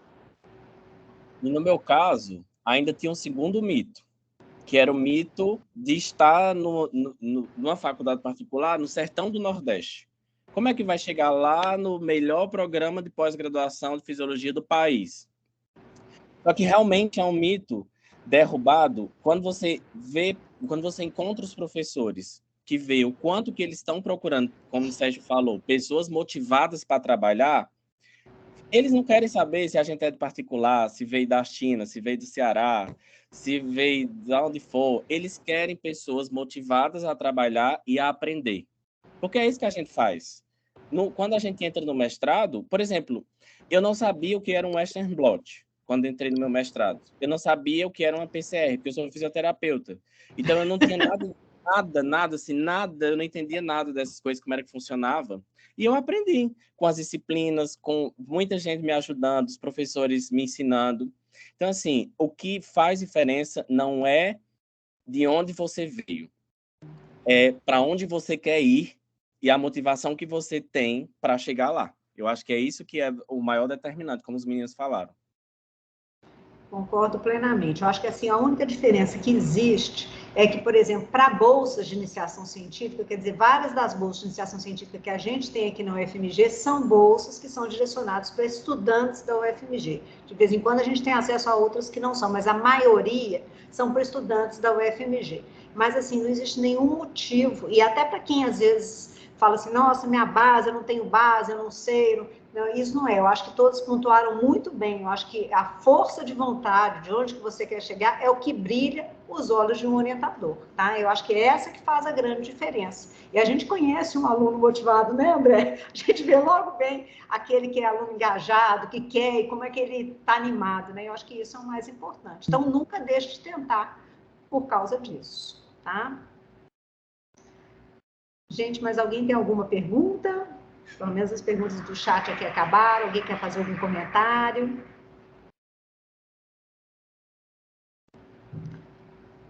Eu acho que o que acontece é que nas particulares eles não incentivam os alunos para essa área científica. Pelo menos no meu curso, nenhum professor falava sobre essa possibilidade. Quem tinha essa vontade realmente tinha que correr atrás de tudo sozinho. Uma diferença, Bianca, é o seguinte, porque aqui na UFMG nós temos os laboratórios de pesquisa. Eu tenho meu laboratório de pesquisa, como falaram aí, o professor André tem um laboratório dele, nós temos vários, só na FISPAR são quase 40 laboratórios de pesquisa. Então, quer dizer, a pesquisa está acontecendo no dia a dia, né? Então, é fácil para mim, né, quando eu vou lá na aula e falo da minha linha de pesquisa, é fácil falar porque ela está acontecendo diariamente. Nas universidades particulares, não existe isso, pelo menos não de uma forma tão proeminente. Então, muitas vezes, as pessoas não falam por causa disso. E no ICB, a gente tem, aqui no ICB, no Instituto de Ciências Biológicas da UFMG, e na FISPAR, a gente tem isso acontecendo no dia a dia. Então, por isso é mais fácil. Ô, professora, eu só Sim. queria te dar uma dúvida. O Fernando, você tá fazendo o que aí no Minnesota? Tipo assim, você é pós-doc? Como é que funciona? Então, nos Estados Unidos funciona um pouco diferente do Brasil, porque aqui a possibilidade de trabalho na ciência é muito vasta, digamos assim, sabe? Porque tudo é muito regulamentado, né? Todas as profissões associadas à ciência. Mas aqui eu estou como pós-doc. O meu cargo chama pós-doutor associado, pós-doutorando associado. Então eu sou contratado da universidade, né, pago porque aqui é o seguinte, os laboratórios, eles conseguem as verbas. E aí, diante das verbas que eles têm, a universidade permite que esses laboratórios contratem as pessoas. Então, é como se fosse assim, eu sou contratado da universidade, mas sou pago pelo meu chefe, né, pelos grants, pelos projetos que ele já aprovou. Então, eu sou pós-doutorando aqui. Aqui no estado de Minnesota, você pode ser pós-doutorando até 5 anos.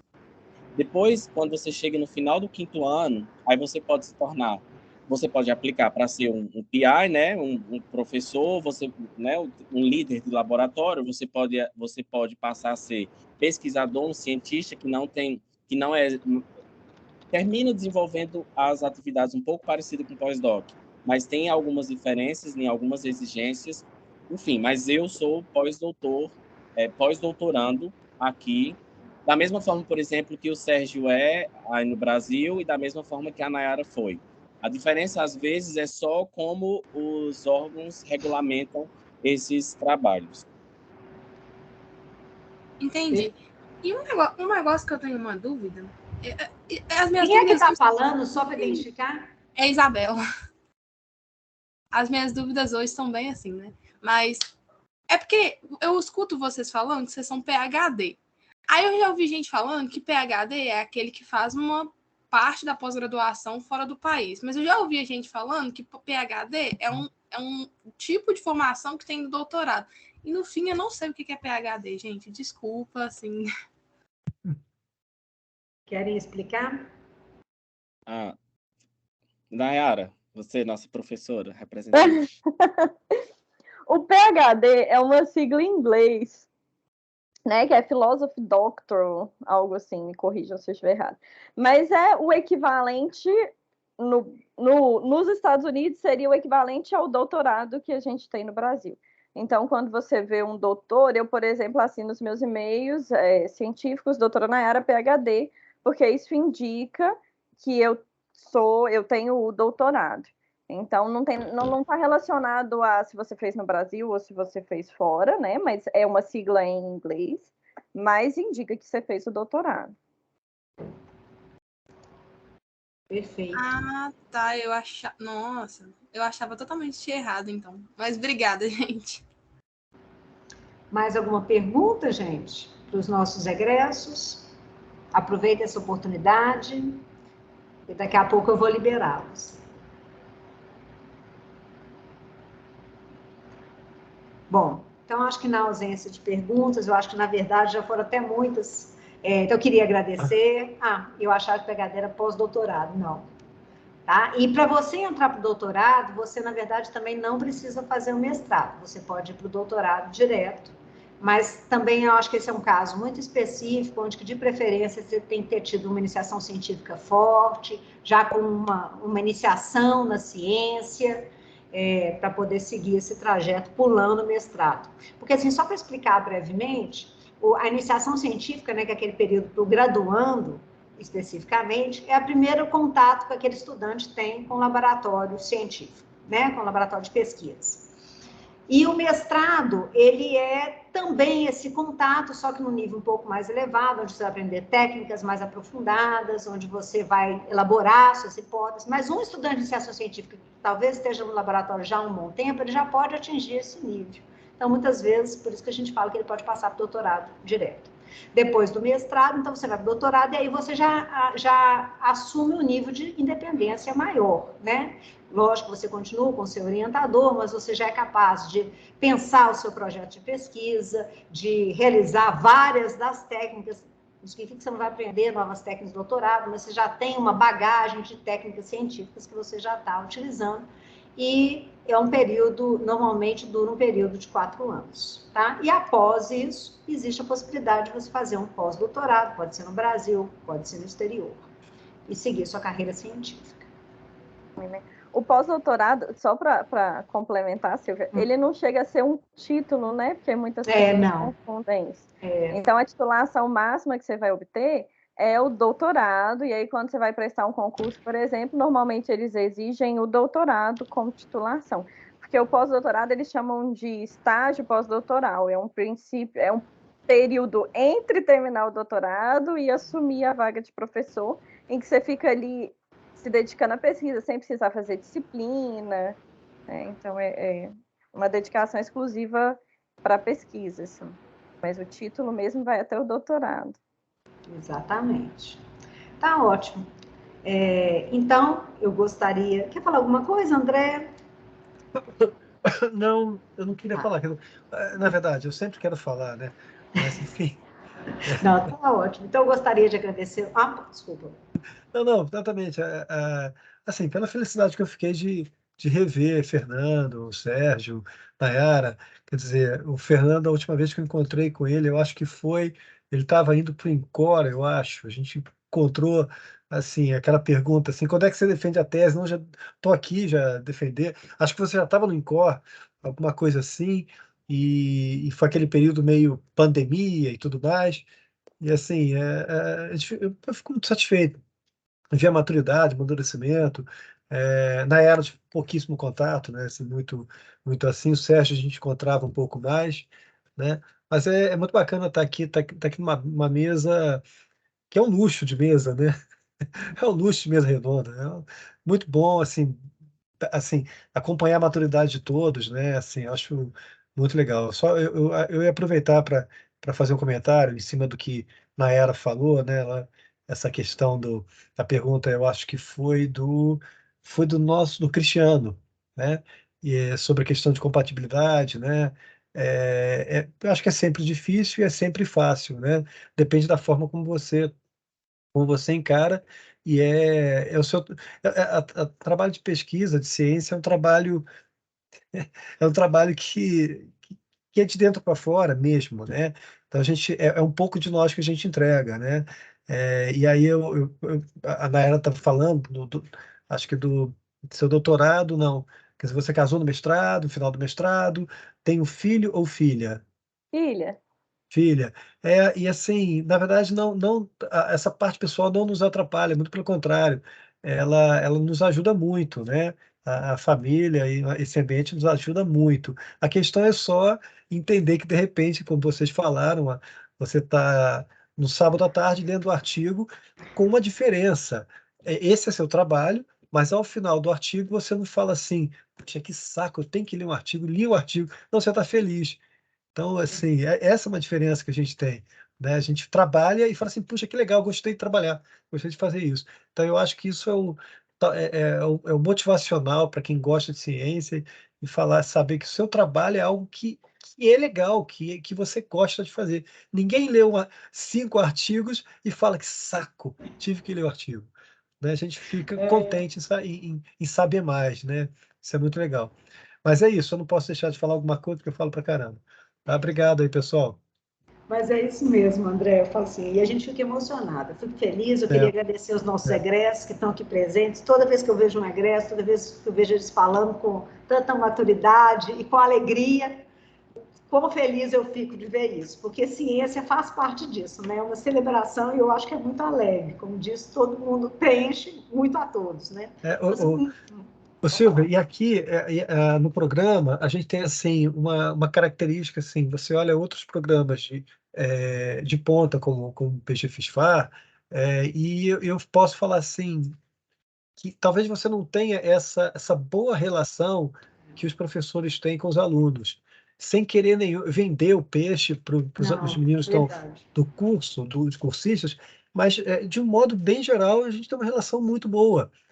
Né? Claro que você pode não concordar com todos, com a forma de fazer ciência, com a forma, enfim, mas tem um respeito muito grande, eu acho que tem o zelo do programa pelos alunos e vice-versa. Então, acho que esse respeito, essa é uma marca do programa, o que faz com que a gente convide os egressos, eles venham assim, com prazer, assim, a gente conversa como assim, 10 anos se passaram, a gente está conversando aqui, assim, muito bacana, é uma continuação do que sempre foi, né?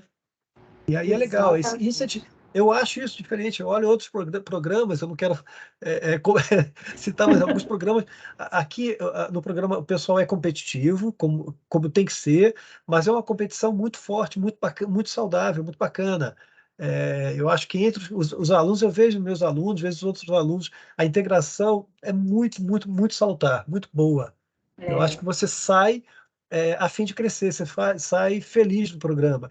Essa é a impressão que eu tenho. Aqueles que sobrevivem, é claro. Mas porque não é fácil, realmente é um período de formação difícil. Mas eu juro que eu não vou falar mais nada. Você pode encerrar, por favor.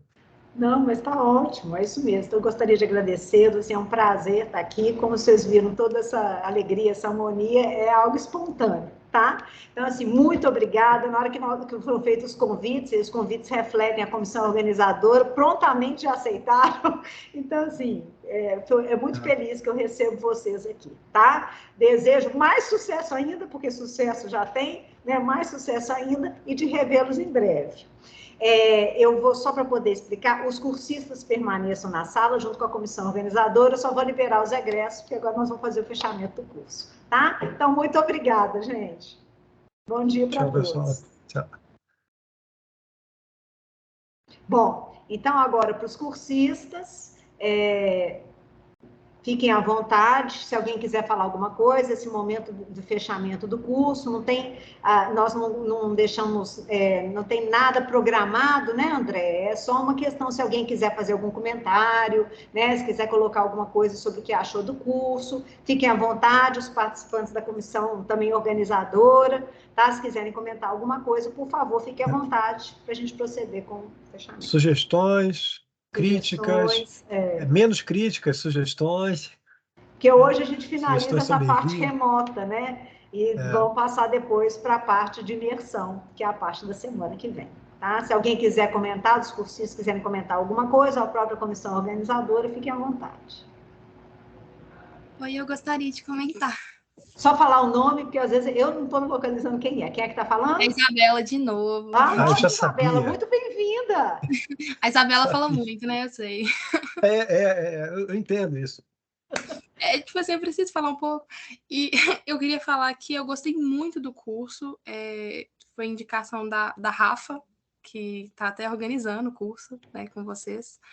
E, assim, eu achei uma experiência muito boa, bem única. Eu aprendi coisas de áreas, assim... Ontem foi uma palestra sobre tireoide, e ela me fez gostar de tireoide, porque, assim, a emoção que ela falava do que ela está aprendendo, do que ela está estudando, faz a gente querer conhecer mais, entender mais. foram pautas, foram discussões que, assim, enriquecem mesmo, motivam a gente. Hoje, por exemplo, a gente teve a palestra do professor Fabrício, foi uma conversa, assim, riquíssima. Eu acho que todos nós cursistas, né, que estamos fazendo curso agora, a gente vai sair com, inclusive, essa palestra bem marcada, porque foi meio que uma motivação, né, uma coisa assim a mais, de tipo, tá tudo bem, nós somos todos iguais aqui, tipo assim, nós somos todos nerds que gostam muito de ler artigo e estudar cada dia mais, e que querem fazer ciência e que quer conhecer mais. E assim, igual o pessoal estava mostrando, que começaram a ter vontade de aprender ciência desde criança também. Tipo, desde criança eu tenho 100% de certeza que eu queria fazer ciência. Então, muito obrigada, gente, por ter compartilhado com a gente o que vocês fazem, motivam muito a gente. E, assim, eu gostei muito do curso, só queria agradecer mesmo. Que ótimo, fico super feliz. Depois nós vamos postar aqui, antes que eu esqueça, que eu sou mestre para esquecer de falar coisas importantes. Então, gente, para quem tiver interesse para entrar no FISFAR, nós temos a nossa página. Então, primeiro, siga a gente no Instagram, que eu acho que é super importante para ficarem antenados do que está acontecendo. Nós temos nossa página. Na página são listados todos os orientadores. Dos orientadores, vocês podem ir para o currículo Lattes, que é o currículo onde que mostra mais ou menos aquela linha de pesquisa. Todos temos e-mails. Se você quer entrar em contato com um orientador específico, mande e-mail para aquele orientador, ou como também vocês têm um contato agora da comissão do curso de verão, ou via Instagram também, mandem mensagem que vocês vão chegar. Vocês vão chegar no orientador, vocês vão chegar em algum estudante. Nós temos também...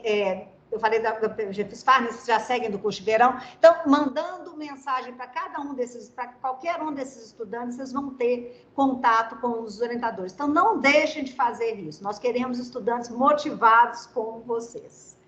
Bom, mais alguém quer falar alguma coisa? Aí, ó, o Vitor até postou aí no chat o Instagram para quem não tem.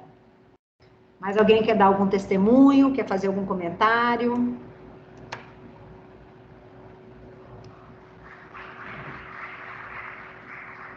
Então, já que ninguém vai falar, eu vou falar, né? Vai lá, TI!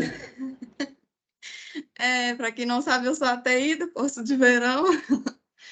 Mas, assim, como eu tinha falado, não sei que dia, acho que foi na terça-feira, eu vim para pós-graduação pelo curso de verão. Então, eu nunca tinha trabalhado com animal, comecei a trabalhar com animal, não conhecia minha orientadora, conheci através do curso de verão, anotei o e-mail dela e fui atrás dela.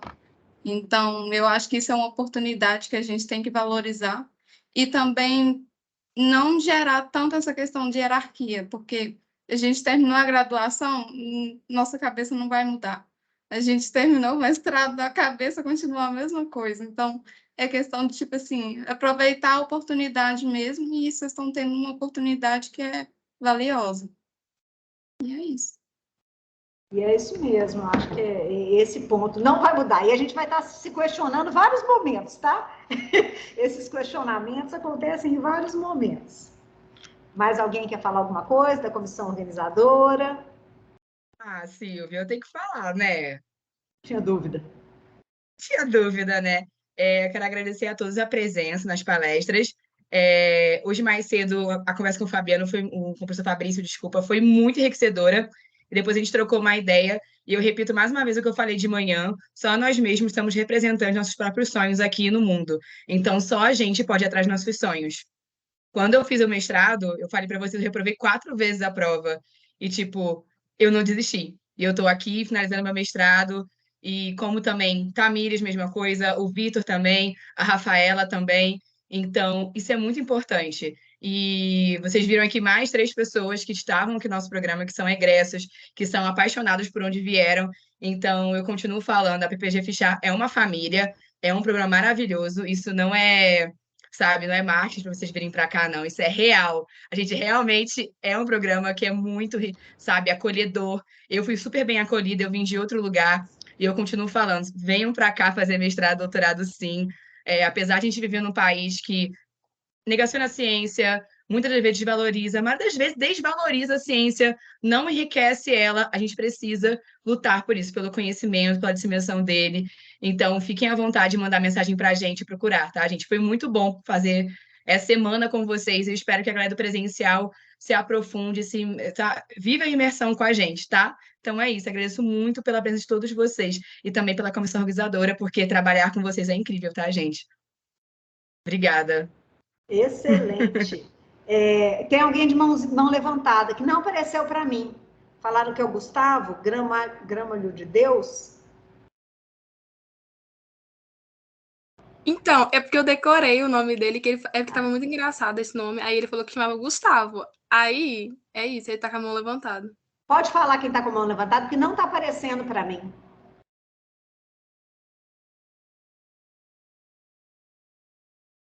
Ué. Estranho. Enfim, pode interromper. Quem tiver com a mão levantada, pode interromper, que para mim não tá aparecendo ninguém com a mão levantada agora. Mais alguém da comissão organizadora quer falar alguma coisa? Eu não sou da comissão, não. Eu estava até escrevendo no chat, né? Mas eu quero agradecer muito a oportunidade que vocês deram, do contato e dos aprendizados, né? Que assim, poxa, quanto aprendizado eu pude sorver nessa semana, né? E assim, eu conheci 2 professores que eu admirava já há muito tempo, assim, só conhecia por artigos, né? Por ler produções deles, o Márcio, o Fabrício. E assim, eu estou de verdade muito agradecida. E achei interessante também porque, vendo as redes sociais de vocês, olhando alguns professores que poderiam ter a ver com o tema que eu quero fazer no mestrado, que é uma pesquisa densa, difícil, e envolve 2 áreas, né? Envolve direito e psicologia, e também envolve neurociências, então, assim, é uma coisa bem... Aí eu achei outro professor que nem está no curso, que também mandei mensagem, falou, entra para o grupo de estudo, faz matéria aqui, né, com a gente aqui na UFMG, que vai ser legal, você vai gostar. Então, eu vi que a receptividade da UFMG é grande. Eu tinha uma imagem totalmente diferente da UFMG. Então, assim, eu fiquei encantada com vocês. Muito obrigada, viu? Que ótimo, obrigada. Ficamos felizes. Mais alguém quer falar alguma coisa? Alguém? Tá baixo? Quem é que está falando? Só um instante. Fica melhor para me escutar agora? Pode seguir. Eu sou o Matheus, eu participei do curso essa semana, foi muito bom.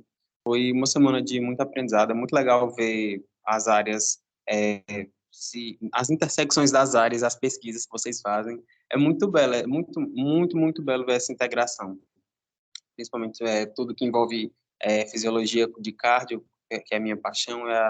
Assim, para mim foi uma delícia participar do curso. Parabéns à comissão. Parabéns a todo mundo envolvido. Foi muito legal mesmo.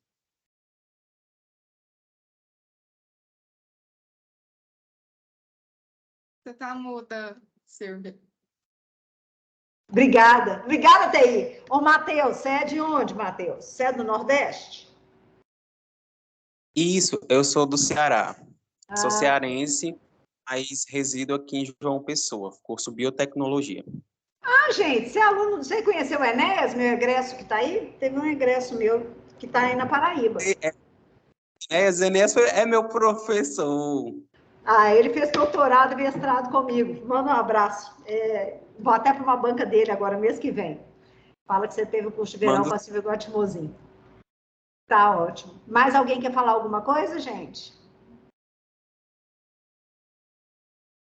Comissão? Bom, então, gente, finalizamos agora o curso de verão. Como eu falei, eu fico emocionada. Eu não posso nem falar muito, porque foi um ano preparando esse curso. Além de ter visto o sucesso que ele foi, eu vejo o crescimento desses estudantes da comissão organizadora. Isso me dá tanta alegria, que, assim, é incomensurável, tá? Ver os meninos, como é que eles cresceram preparando o curso e ver como que vocês gostaram, isso para mim, para nós, professores, André, não é? A gente publica papers, mas isso não é importante. Ver o aluno crescer é o mais importante para a gente, assim, isso não tem preço. Então, assim, eu fico muito feliz, eu agradeço aos cursistas pela participação, depois, qualquer feedback para nós, assim, é extremamente importante, e parabenizo principalmente a comissão organizadora, esses nossos estudantes, que eu acho que dedicaram tanto para estar aqui e prepararem as aulas para vocês. Na semana que vem, a gente dá início ao nosso curso presencial, então bem-vindos àqueles que vão estar fazendo a imersão aqui no FISFAR.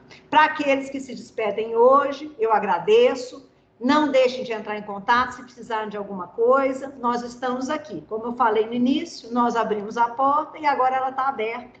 E caso você tenha interesse de trabalhar aqui, fiquem à vontade de contactar qualquer um de nós, tá bom? Então, um grande abraço para todos vocês, desejo um excelente dia e muito obrigada para todos, tá? Até mais, gente. Obrigada por você Abraço. também, tchau. Tchau, tchau. Até mais, obrigada.